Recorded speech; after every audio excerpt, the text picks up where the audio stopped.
Assalamualaikum warahmatullahi wabarakatuh dan salam sejahtera. Selamat malam saya ucapkan kepada anda semua. Alhamdulillah malam ni anda bersama dengan saya Dr. Azhar Madang dalam sesi sharing-sharing ilmu. Malam ni saya nak kupas sedikit topik tentang gout.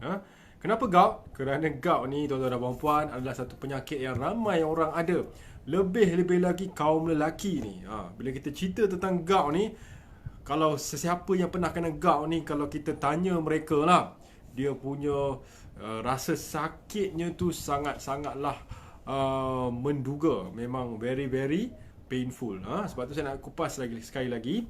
Malam ni saya nak kongsi dengan anda semua tentang tips atau rahsia macam mana kita nak kawal gout ni secara alami, insya-Allah. Okey, jadi kalau sudi kiranya saya minta anda semua untuk share, like dan komen. Mungkin boleh share kepada grup yang anda ada supaya misalkan ada yang kena gout, dengan ilmu yang saya sampaikan, insya-Allah moga-moga dapat membantu mereka.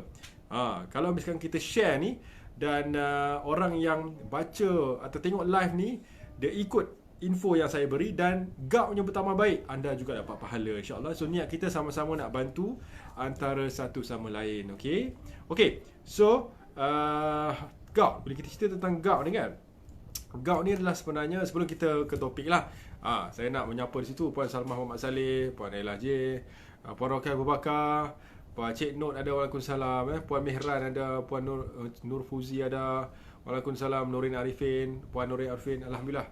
Okey, Lai Jet Lee, ini semua nama yang memang sangat setia lah, Alhamdulillah. Terima kasih banyak kerana sudi hadir. Dan tak lupa juga untuk viewers yang berada dari luar Malaysia, di Singapura, di Indonesia dan juga Brunei. Thank you very much. Waalaikumsalam. Okey. So saya terus ke topik tentang gout ni. Okey, kalau sudi kiranya kalau anda boleh share kepada mungkin kenalan anda yang ada masalah gout ni, sebab malam ni saya akan kongsi rahsia tentang macam mana nak kawal gout ni secara alami. Okey, sebelum kita terus ke topik berkenaan dengan gout ni kan, kita nak tahu dulu gout ni apa dia. Gout ni adalah satu penyakit termasuk dalam kelompok penyakit arthritis. Arthritis tu adalah penyakit radang sendi. Waalaikumsalam Puan Raisha. Okey, buat anda semua yang saya tak sempat nak sebut nama tu, jangan kecil hati. Puan Nasiah kan, saya jawab dalam hati insya-Allah, jangan risau. Kan banyak sangat live. Apa pun saya secara ikhlasnya sangat menghargai kehadiran anda semua buat sesi live malam ni. Harapan saya seperti harapan malam-malam berikutnya, moga-moga ilmu yang saya sampaikan insya-Allah dapat beri manfaat kepada anda semua ya, insya-Allah. Okey, selamat malam kepada The Warriors. Okey. Okey, now sambung tentang topik gout ni. Okey, gout ni adalah penyakit radang sendi. So sebenarnya gout ni dia adik-beradik je dengan sakit arthritis, sebab arthritis ni adalah radang sendi. Contoh arthritis apa dia? Osteoarthritis, iaitu penyakit sakit lutut biasanya, kan? Kalau dalam kes gout pula, arthritisnya, radang sendinya disebabkan oleh masalah uric acid yang berlebihan dalam badan. Ada istilah yang nama dia yang dinamakan sebagai hyperuricemia. Itu istilah dia lah. Bahasa mudah dia, uric acid tinggi dalam badan. Okey. Dan bila uric acid tinggi dalam badan, apa yang berlaku? Uric acid ni kalau anda ada kesempatan lah, cuba Google tengok macam mana rupa uric acid ni. Kita panggil monosodium urate crystal. Uric acid ni kalau dia berkumpul dekat dalam badan, dia akan berkumpul dekat sendi-sendi. Terutamanya tempat favourite uric acid ni berkumpul dekat ibu jari kaki tu, big toe. Tapi bukan setakat di big toe sahaja dia suka kumpul. Uric acid ni, kristal ni juga dia akan berkumpul dekat sendi pergelangan tangan, sendi siku, sendi di bahu, sendi di lutut, semua dia boleh berkumpul. Okay? Dan kalau anda tengok secara mikroskopik macam mana rupa uric acid crystal ni, sesuai dengan nama dia, uric acid crystal, ibarat jarum-jarum halus kristal. Sangat-sangatlah halus, sangat tajam. So anda bayangkan kalau penderita gout ni, dia punya sakit tu lebih kurang sama macam ribuan jarum-jarum halus kristal yang mencucuk-cucuk sendi-sendi yang ada kristal uric acid tersebut. Sebab tu orang yang kena gout ni dia sangat sakit. Sakit orang gout ni tak boleh nak cerita. Sebab dia punya gejala orang kena gout ni, sakitnya tu tak tentu masa. Tiba-tiba je kena serangan. Tapi biasanya dia waktu malam lah, nocturnal. Dan onsetnya tu bila kena attack tu dia tak dijangka. Tapi biasa orang kena gout dia tahu. Dia ada pengalaman. Orang kena gout ni saya ada banyak jugalah pesakit dengan kawan-kawan. Dia akan rasa kena gout ni bila dia salah makan. Dia cakap, saya kalau makan seafood ke, makan makanan tinggi gula ke, saya dah tahulah doktor. Besok je tu memang kena lah. So mereka dah tahulah. Dan kalau kena ni dia onsetnya tiba-tiba dan biasanya waktu malam dan dia episodik. Episodik bermaksudnya apa? Bermaksud dia ada dia punya fasa dia. Fasa yang paling menyakitkan orang kena gout ni 4 jam pertama hingga 12 jam.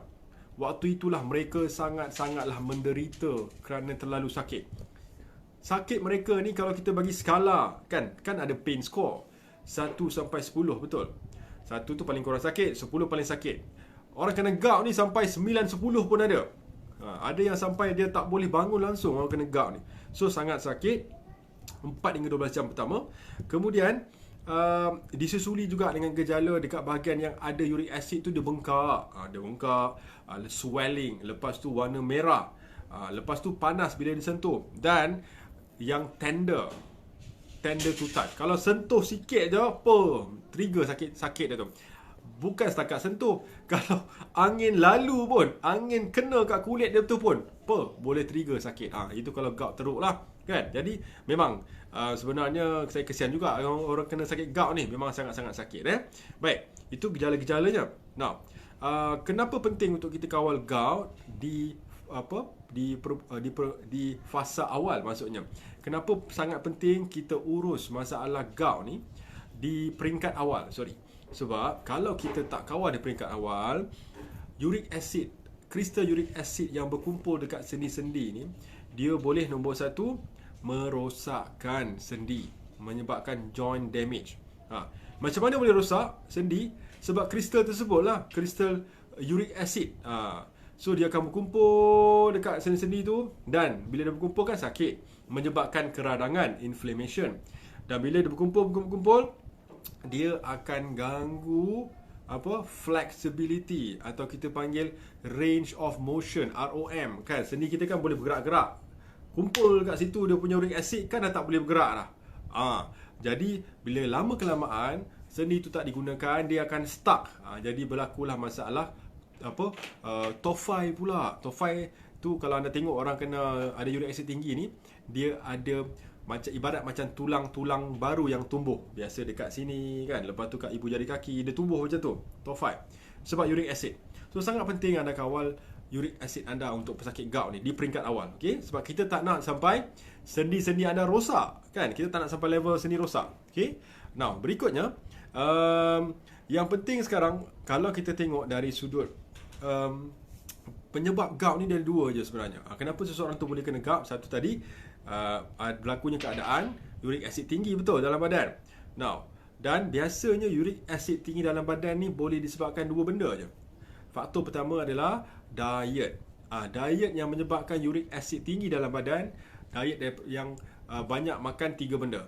1, makanan yang tinggi dengan purin. Purin ni makanan yang tinggi dalam seafood dan daging merah. Seafood, daging merah, lepas tu shellfish terutamanya. Dan diet yang tinggi dengan fructose. Fructose ni gula. Gula bukan gula yang terdapat dalam buah-buahan, tapi high fructose corn syrup. Gula yang terdapat dalam pemanis tiruan, dalam air cordial, air yang diproses kan. Itu semua menggunakan high fructose corn syrup. High fructose corn syrup ni adalah gula yang banyak digunakan dalam pemanis. Okey. Now, berikutnya, berikutnya adalah kalau kita tengok lagi, penyebab nombor 2 diet tinggi, yang tinggi dengan purin, fructose, dengan nombor 3 alkohol. Kalau peminum alkohol pun hati-hati juga. Okey. Untuk yang muslim lah, yang muslim pun hati-hati tau. Sebab kita sebenarnya secara tak sedar pun akan minum alkohol. Sebab apa? Sebab kalau anda seorang penggemar gemar makan tapai. Tapai tu kan alkohol tu kan, sebab diperam sampai ada rasa-rasa macam masam-masam tu alkohol lah. Jadi kalau orang kena uric acid, jangan makan tapai. Sebab tapai ni dia ada alkohol sikit di situ. Okay. Now, nombor 1, faktor nombor 2 penyebab dari uric acid tinggi dalam badan adalah sebab badan kita tidak ada keupayaan dan kemampuan untuk keluarkan uric acid ni, untuk excrete, untuk keluarkan uric acid ni. Biasanya kena pada pesakit-pesakit, contoh yang ada masalah buah pinggang, CKD. Jadi pesakit buah pinggang, CKD kita panggil, chronic kidney disease, biasanya kan ada stage, 5 stage, stage 1, stage 2, 3, 4, 5. Kalau anda perasan, uric acidnya juga akan tinggi, cenderung untuk tinggi sebab ialah buah pinggang ni kan fungsinya untuk filter, untuk mengeluarkan uric acid ni melalui air kencing.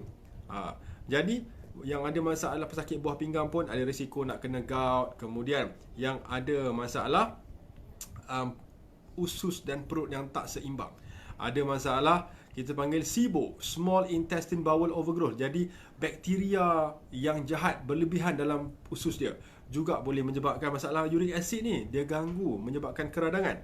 Okay, so 2 faktor pencetusnya. Now, yang menariknya di sini saya dapat data adalah penderita uric acid ni 90 hingga 95% adalah laki-laki berumur 30 tahun ke atas. Dia 5 hingga 10% dia wanita. Jarang kita dengar wanita kena uric acid kan. Memang macam tu. Dia punya penyakit ni banyak kena laki-laki lah. Satu faktor genetik. Kalau kita cerita tentang faktor risiko pula, nombor 1 faktor risiko yang pertama, kalau anda adalah seorang yang ada masalah obesity, obesity kan, yang berat badan berlebihan ni, hati-hati juga, senang kena uric acid. Sebab bila badan anda berat, anda obese, anda menyebabkan satu, beban kepada sendi-sendi lutut anda meningkat. So bila sendi lutut tu dia diberikan beban untuk tampung berat badan anda yang berat tu, dia lebih mudah nak berkumpul uric acid kat situ, senang kena gout. Satu. Dan orang yang obese juga ni, uric acidnya lebih cenderung, lebih mudah untuk meningkat. Sebab proses nak meleraikan uric acid dalam badan tu tidak seperti orang normal. So, orang obese hati-hati, memang langkah pertama kena turunkan berat badan. Nombor 2 adalah kalau anda seorang yang sedang ambil ubat-ubatan, contoh pencair darah seperti aspirin atau diuretics, pelawas kencing kan, juga ada risiko untuk menyebabkan uric acid tinggi dalam badan sebab dia ganggu fungsi excretion, mengganggu fungsi badan untuk mengeluarkan uric acid ni. Okey, dan genetik of course memainkan peranan juga.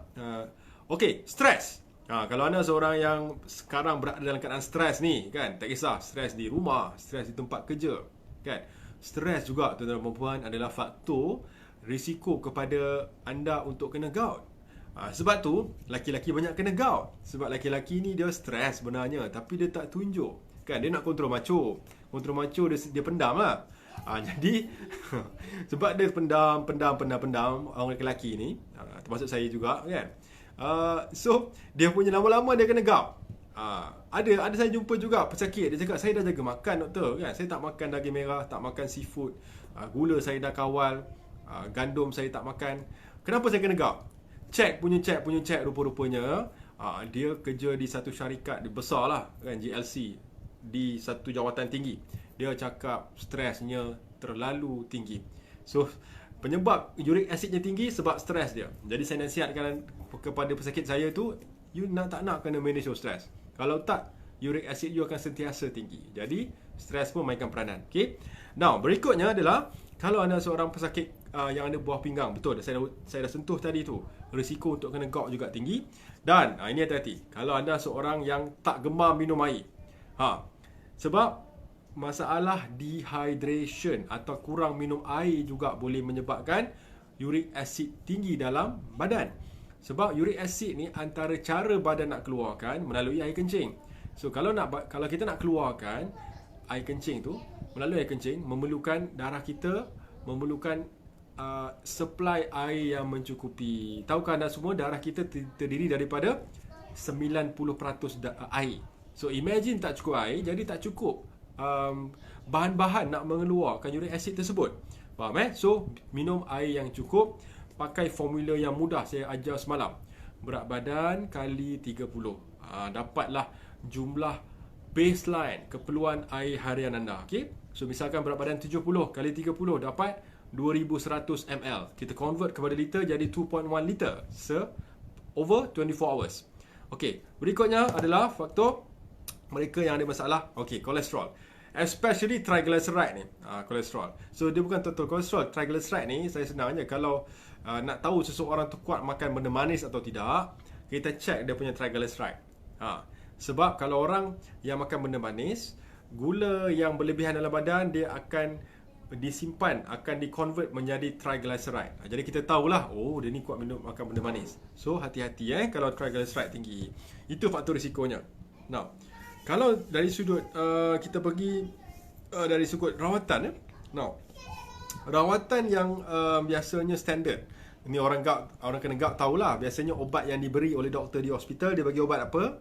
Obat ada dua je biasanya, obat colchicine atau obat allopurinol, betul? Dua tu je, dia tak ada ubat lain lah. Allopurinol dan colchicine. Memang betul, sebab dua ubat ni antara fungsinya bersifat anti radang dan mengawal kadar uric acid, tapi tidak sebaiknya diamalkan long term, jangka masa panjang, sebab ada kesan sampingan. Ada cara yang lebih alami yang saya nak kongsi dengan anda semua malam ni. Okey, so itu adalah konsep kenapa anda perlu faham. Now, sebelum saya terus ke treatment, ke kaedah dia, kita kena faham dulu. Dia ada perbezaan antara sakit-sakit sendi, sakit-sakit radang sendi ni dengan gout. Dan kadang-kadang dia hampir sama. Contoh, rheumatoid arthritis kan, penyakit autoimmune tu. Gejalanya boleh mirip-mirip dengan gout kan. Lepas tu, penyakit osteoarthritis, OA pun boleh mirip-mirip dengan gout. Jadi kalau anda nak tahu anda kena gout ke tidak, ada satu je perbezaan-perbezaannya. Gout ni biasa dia akan kena pada single joint. Maksudnya kalau kan kita ada dua, kan ada ibu jari kaki kanan, ibu jari kaki kiri. Ini ibu jari tangan lah. Jadi kan.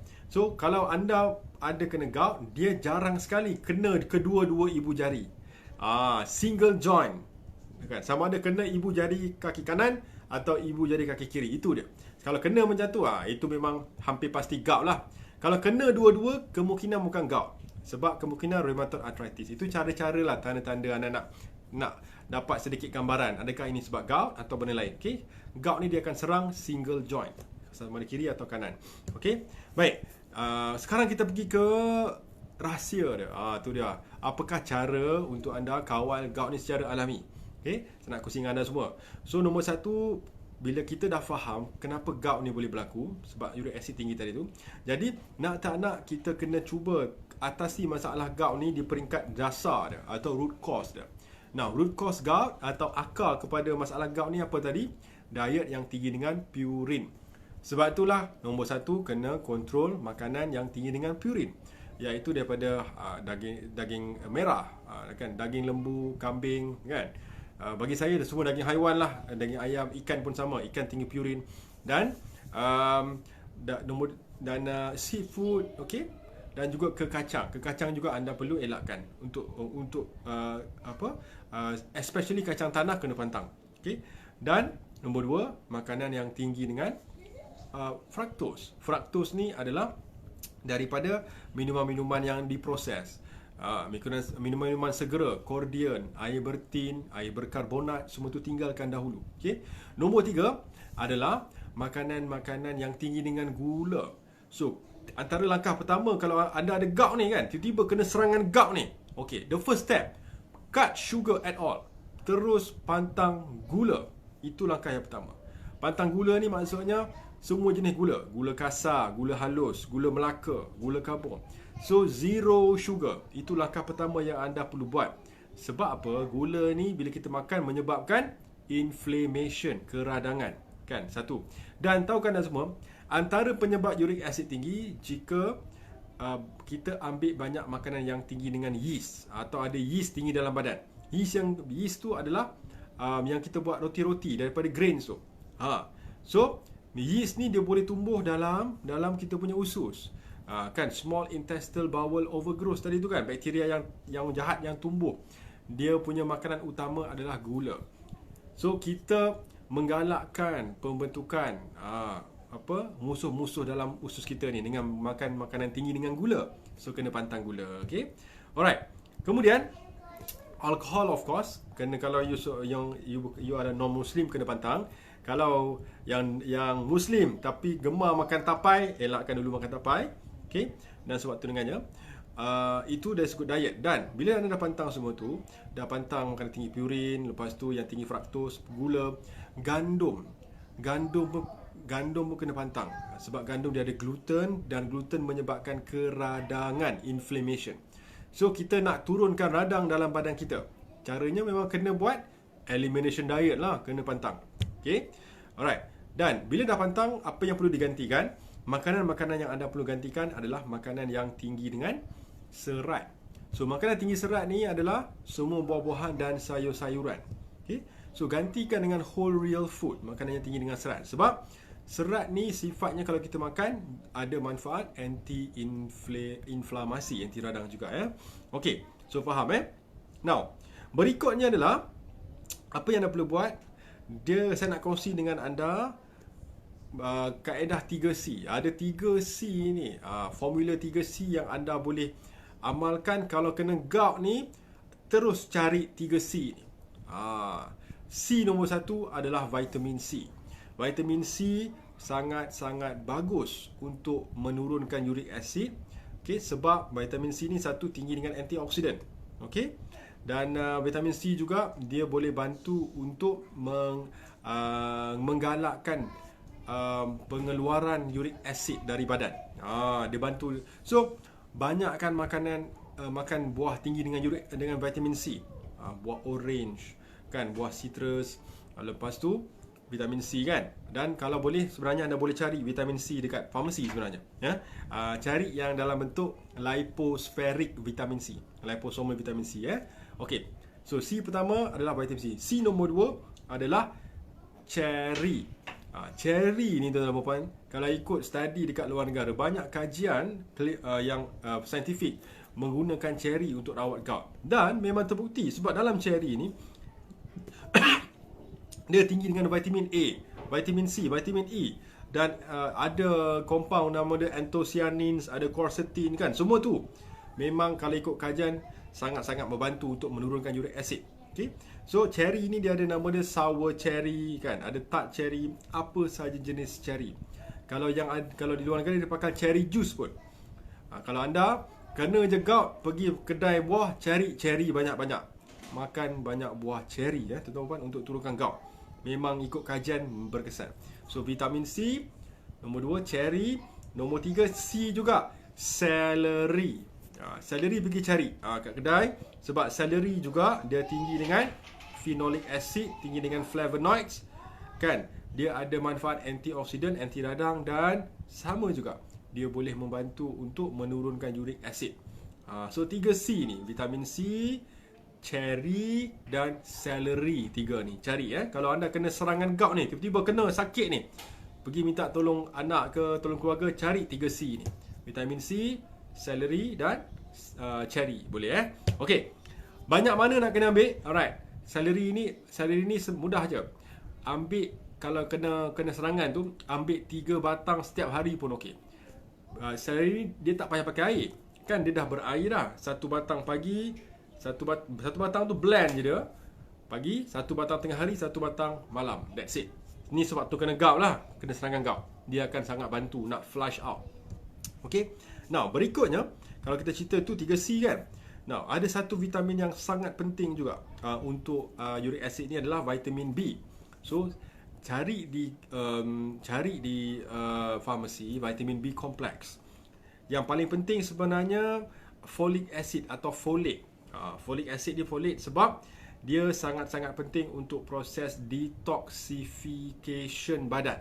Ada istilah nama dia methylation. Itu istilah kompleks, tak apa. So senang cerita, badan kita nak detox badan ni memerlukan vitamin B. Cari vitamin B kompleks di farmasi pun sangat membantu Okey.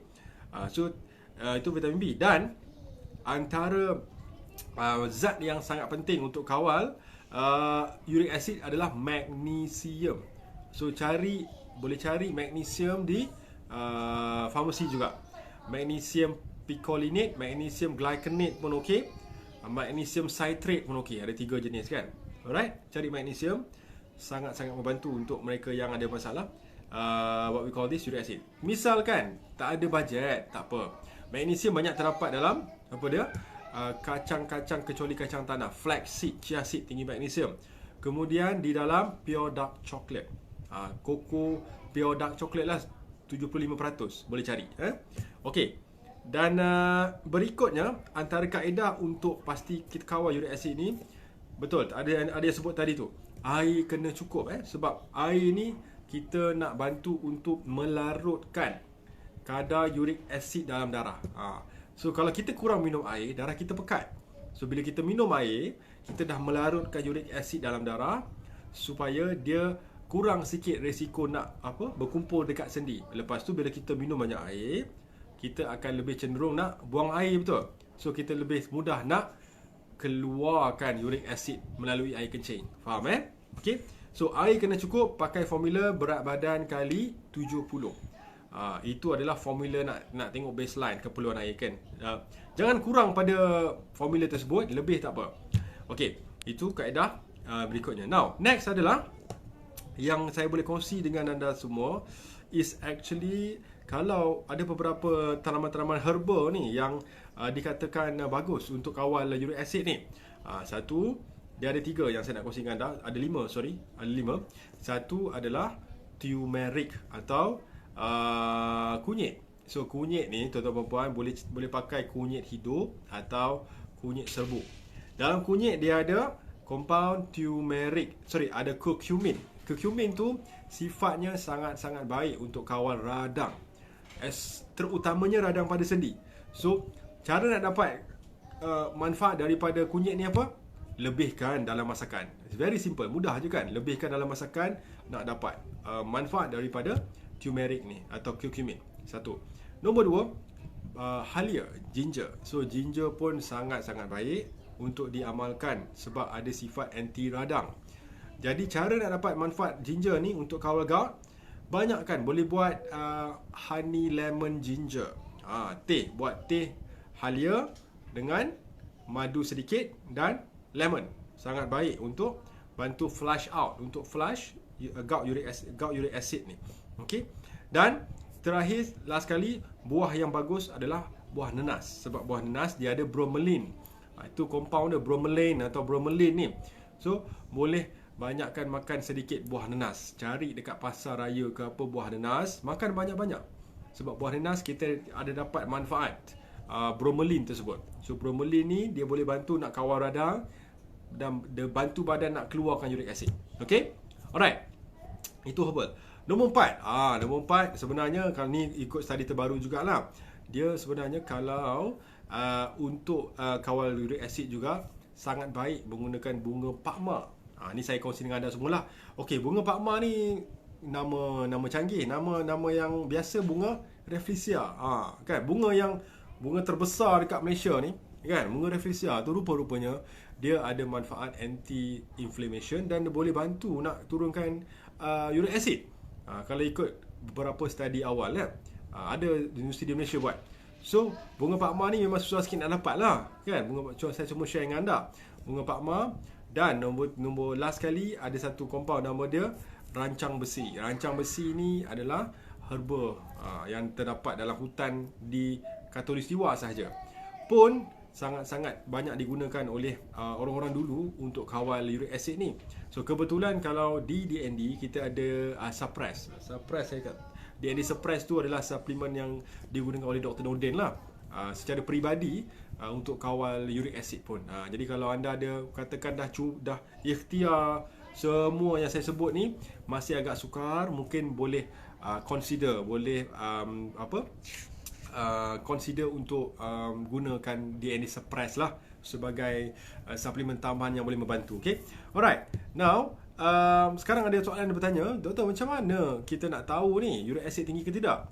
Okay, uric acid tu of course daripada darah kita tahu, tapi kalau anda nak buat blood test, yang penting bukan setakat bunga uric acid je. Kalau boleh anda tambah satu test. Satu test ni nama dia HSCRP. HSCRP ni adalah petanda keradangan dalam badan. Biasanya dia petanda keradangan pada jantung, kan? Kalau tinggi HSCRP ni, resiko nak kena sakit jantung tinggi. Jarang dibuat, tapi anda boleh request. HSCRP, Highly Sensitive C-reactive protein. So anda cek tu, kalau dia normal, alhamdulillah, bermaksud mungkin uric acid anda terkawal. Tapi kalau dia tinggi, radang masih tinggi lah. Itu antara cara-cara anda nak cek. Okay. Other than that, saya rasa malam ni cukup sampai di sini saja. Terima kasih banyak saya ucapkan kepada anda semua kerana sudi hadir. Saya doakan kepada anda kalau sedang sakit gout ni, moga-moga Allah memberikan anda kesembuhan dan syifa, insya-Allah, amin ya.